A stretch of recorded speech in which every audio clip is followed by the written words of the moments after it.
Welcome! In this video you will learn about the VLOOKUP function in Excel. It's a bit old and a newer version of the function came out just a couple of years ago, and it's called XLOOKUP. And I recommend, if you have a newer version of Excel 2021 and newer, it's better for you to learn the XLOOKUP function and just ignore the VLOOKUP function. And remember to go my full course on excelberry.com. So let's learn about the VLOOKUP function and when it's useful.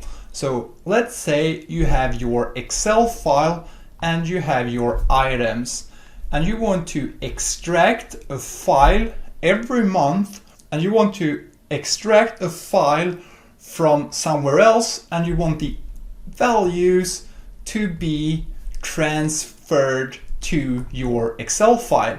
So you already have the January numbers. Now you extract your file with February numbers and you want to transfer these here.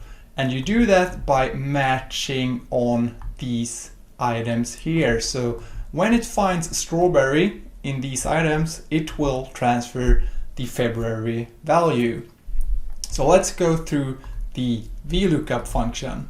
So it looks for a value in the leftmost column and returns a value in the same row in the column number that you decide. So for example, here we select our berry. So let's say we want to find a quantity for strawberry. So it will look in the leftmost column, so in the B column, and then if we write second, it will get the value in the second column once it finds it match. So the arguments are these. So the first one is the value to search for. Then it's the range to search in, including the range with the value you want to return.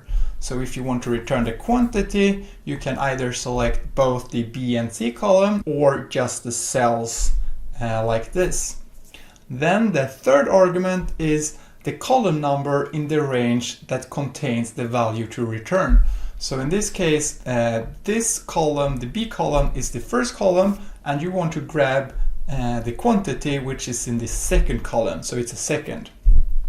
And then the fourth argument is whether or not you want to have it like an approximate or exact match, and either you write 1 or true for an approximate match, or you leave it like it is, or you write 0 or false. You will almost always write 0 or false because you almost always want an exact match.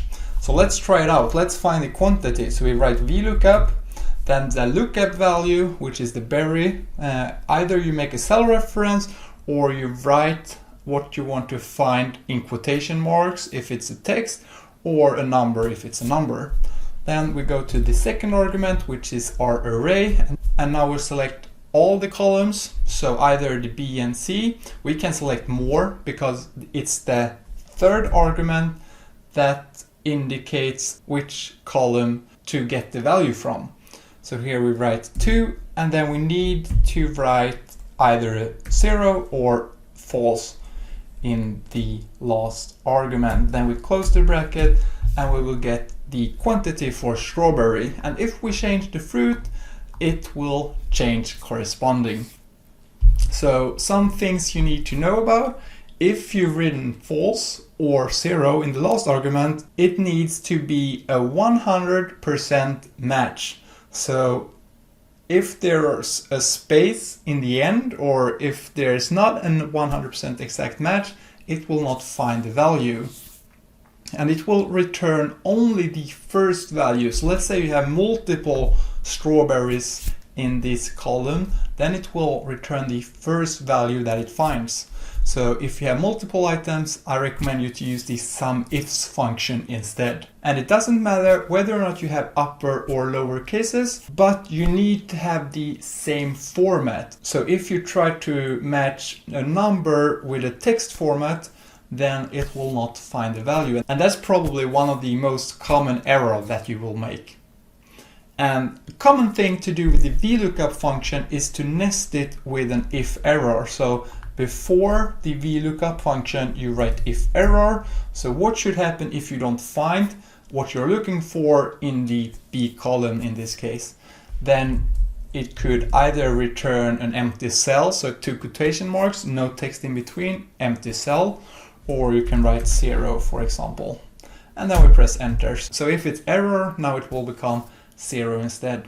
So that's all I wanted to say in this video. Please subscribe to this channel and like this video if you learned something. And remember to go my full Excel course on excelberry.com. Thank you.